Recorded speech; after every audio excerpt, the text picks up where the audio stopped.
ಸಚಿವ ಸಂಪುಟ ವಿಸ್ತರಣೆ ಕಸರತ್ತು. ದೆಹಲಿಯಲ್ಲಿ ಹೈಕಮಾಂಡ್ ಜೊತೆ ಡಿಕೆಶಿ ಚರ್ಚೆ. ಯುವ ನಾಯಕರಿಗೆ ಮಣೆ. ಸಚಿವ ಸ್ಥಾನದ ರೇಸ್ನಲ್ಲಿ ಯಾರಿದ್ದಾರೆ? ಸಂಪುಟ ವಿಸ್ತರಣೆ ಹೊಸ್ತಿಲಲ್ಲಿ ಕಾಂಗ್ರೆಸ್. ಹೈಕಮಾಂಡ್ ಅಂತಿಮ ನಿರ್ಧಾರವೇನು? ರಾಜ್ಯಸಭೆ ಮತ್ತು ವಿಧಾನ ಪರಿಷತ್ ಚುನಾವಣೆಗಳ ರಾಜಕೀಯ ಚಟುವಟಿಕೆ, ಖಾತೆ ಹಂಚಿಕೆ ಕುರಿತ ಅಸಮಾಧಾನ ಮತ್ತು ಸಚಿವ ಸ್ಥಾನಕ್ಕಾಗಿ ಬೆಂಬಲಿಗರ ಒತ್ತಡದ ನಡುವೆ ಕರ್ನಾಟಕ ಕಾಂಗ್ರೆಸ್ ಸರ್ಕಾರದಲ್ಲಿ ಸಚಿವ ಸಂಪುಟ ವಿಸ್ತರಣೆಯ ಚರ್ಚೆ ತೀವ್ರಗೊಂಡಿದೆ. ಈ ಹಿನ್ನೆಲೆಯಲ್ಲಿ ಮುಖ್ಯಮಂತ್ರಿ ಡಿಕೆ ಶಿವಕುಮಾರ್ ಹಾಗೂ ಉಪಮುಖ್ಯಮಂತ್ರಿ ಡಾಕ್ಟರ್ ಜಿ ಪರಮೇಶ್ವರ್ ದೆಹಲಿಯಲ್ಲಿ ಕಾಂಗ್ರೆಸ್ ಹೈಕಮಾಂಡ್ ಜೊತೆ ಮಹತ್ವದ ಮಾತುಕತೆ ನಡೆಸುತ್ತಿದ್ದಾರೆ. ಮೂಲಗಳ ಪ್ರಕಾರ ಕೇರಳ ಮತ್ತು ತಮಿಳುನಾಡು ಮಾದರಿಯಲ್ಲಿ ಯುವ ನಾಯಕರಿಗೆ ಹೆಚ್ಚಿನ ಅವಕಾಶ ನೀಡುವ ಬಗ್ಗೆ ಚರ್ಚೆ ನಡೆಯುತ್ತಿದ್ದು, ಖಾಲಿ ಇರುವ ಸಚಿವ ಸ್ಥಾನಗಳ ಪೈಕಿ 3-4 ಸ್ಥಾನಗಳು ಹೊಸ ಮುಖಗಳಿಗೆ ಸಿಗುವ ಸಾಧ್ಯತೆ ಇದೆ.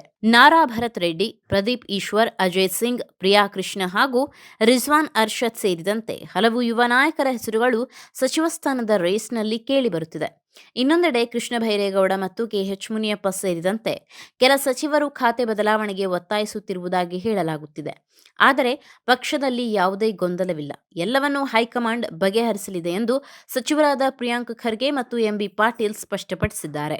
ಸಚಿವ ಸ್ಥಾನಕ್ಕಾಗಿ ರಾಜ್ಯದ ವಿವಿಧ ಜಿಲ್ಲೆಗಳಲ್ಲಿ ಬೆಂಬಲಿಗರ ಒತ್ತಡವೂ ಹೆಚ್ಚಾಗಿದ್ದು, ಹಲವು ನಾಯಕರು ತಮ್ಮ ನಾಯಕರಿಗೆ ಮಂತ್ರಿಗಿರಿ ನೀಡುವಂತೆ ಆಗ್ರಹಿಸುತ್ತಿದ್ದಾರೆ. ಈ ಎಲ್ಲ ಬೆಳವಣಿಗೆಗಳ ನಡುವೆ ಡಿಕೆ ಶಿವಕುಮಾರ್ ಅವರು ಸೋನಿಯಾ ಗಾಂಧಿ, ರಾಹುಲ್ ಗಾಂಧಿ ಹಾಗೂ ಪ್ರಿಯಾಂಕಾ ಗಾಂಧಿ ಅವರನ್ನ ಭೇಟಿಯಾಗಿ ಚರ್ಚೆ ನಡೆಸಿದ್ದಾರೆ. ಸಚಿವ ಸಂಪುಟ ವಿಸ್ತರಣೆ, ಖಾತೆ ಬದಲಾವಣೆ ಮತ್ತು ಹೊಸ ಮುಖಗಳಿಗೆ ಅವಕಾಶ ನೀಡುವ ಕುರಿತು ಹೈಕಮಾಂಡ್ ಅಂತಿಮ ನಿರ್ಧಾರವೇನು ಎಂಬುದರ ಮೇಲೆ ರಾಜ್ಯ ರಾಜಕೀಯದ ಮುಂದಿನ ಬೆಳವಣಿಗೆಗಳು ಅವಲಂಬಿತವಾಗಿದ್ದು, ದೆಹಲಿಯ ಸಭೆಗಳತ್ತ ಈಗ ಎಲ್ಲರ ಚಿತ್ತ ನೆಟ್ಟಿದೆ.